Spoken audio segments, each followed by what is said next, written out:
Okay, welcome everyone to this leaders' decision meeting. Apologies for absence. We can have that because one not here. It doesn't matter, but I suppose Marilyn could be deputising for me today. But none of you received declarations of interest. I don't have any interest to declare, and there were no other members present. Minutes of the previous meeting, I agree them as a true and correct record. Petitions, not received any. Public questions, not received any. Matters referred to the executive member, non-notified. So that takes us on to item 6, which is the funding for education, health and care plans. You can introduce that. Yes, thank you, Councillor. You'll recall in February, Cabinet agreed a 10% uplift for the value of plans in arms units in mainstream schools, and also a 3.4% increase in the value of education healthcare plans in mainstream schools out of the high needs block, which is part of the DSG. We took this to Schools Forum and they were happy about the 10% interim increase in the arms provision. They were also content with the uplift in the special schools. However, they were disappointed in the interim 3.4% for the value of education healthcare plans in mainstream schools, and they have asked us to reconsider that and to consider whether a 10% would be acceptable. They're quite engaged on this particular point. As a result of this, although separately, they are not currently cooperating with the SEND reviews that we put in place. Although I have explained that the two aren't directly connected, and it is important that they do participate in the reviews. But nevertheless, they would like to see that the uplift in the education healthcare plans in mainstream interim measure matches that in the arms provisions. Their argument is that we have only provided a 1.2% increase in the value of education healthcare plans since 2018, whereas the real cost of delivery of those plans is running at about 22%. They base that on the value of a teaching assistant and how much that has increased. In fact, we don't directly fund personnel. We fund a package on a matrix. So it's not quite like for like, but from their point of view, that's how they see it, that there has been this pressure. The cost in February of the increase of 3.4% was 362,000 for the high needs block, whereas this would add an additional 461,000 to move it to 10% from 3.4, which would be a total figure of 823,000. So the high needs block is running at a cumulative deficit. In 2022 to 23, there was an in-year surplus, but not removing the deficit, which of 1.3 million, which brought the cumulative deficit in 22-23 down to 2.6 million. Going forward, with this additional cost and with the other decisions made in February, the deficit will increase, as you can see in the paper, by the end of March 2024 to 4.8 million.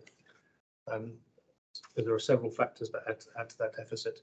Principally, the fact that we have an average of 100 extra education healthcare plans every year, and the independent non-maintained special schools, where we have the same number of children, they are increasing their rates annually, 2, 3, 4, 5, up sometimes 10%.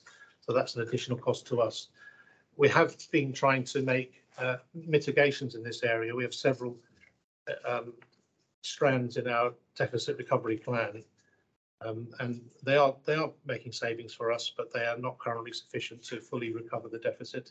So, for example, the 24 children that we were able to place at Kingsley's satellite provision at Wheeled Rise saved the authority £600,000. We have 3 new arms units opening this September, which will take 12 children in each. Some of those are currently based in those schools, so this is a longer term saving. We're transforming our special schools that are for moderate learning difficulty children to accept more children with severe learning difficulties, and those children with moderate learning difficulties will transfer into mainstream schools. That's much more cost efficient for us. To place children out of borough costs us, or an independent setting, costs us about 70,000 on average, and to have them in our own schools about 35,000. So that's quite significant. We also have 3 reviews of funding going on at the moment. One for special schools, one for arms units, and one for mainstream. I've had some initial feedback from the reviewers about that, and that's quite interesting. But they are carrying out their reviews with a view to how we recover the deficit. That's part of their review. How can we, with the schools, work together to recover the deficit over time? And as part of that picture, Councillor, you'll be aware that we put in a bid to have a 292 placed all through school, for special school for children with severe learning difficulties. We're unsuccessful in that, although our bid was approvable. We spoke to the DfE about that, and essentially it was, you did a really good bid, but other people's pressures were greater than yours. That was the long and the short of it. So we are still exploring the possibility of having our own special school in Harrow. We've got 4 options there that we are considering. Would you like me to go through those, or? Fine. Yeah. Okay. So we got 4 options that we're looking at in relation to that. And the general work with the review as well is to try to encourage more mainstream schools to become more inclusive, even without arms provisions, etc. And we have a very small project working with the West London Alliance, trying to mitigate the inflationary drift from the independent providers. Personally, I don't think that's terribly successful, but even a small amount of money saved there is worth this small investment that we put in that. So that's where we are. So I was just asking if you would consider amending the decision made in February on 3.4% for mainstream education healthcare plans to 10% at an additional cost of 461,000 2023-24, and then in February, after the reviews are finished and consultations taking place, there'll be a paper to Cabinet. But with respect to the 24-25 financial year, but also we will provide an update on the deficit management recovery plan. Is there anything, Dawn, you want to add?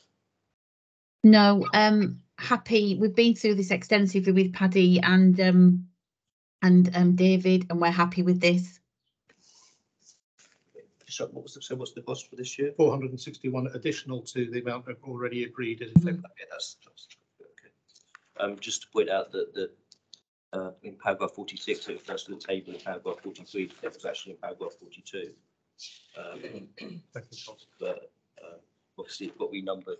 Yes, moved around. Sorry, no problem. So there's one recommendation then, which is that I agree the 10% uplift. I'm happy to agree that.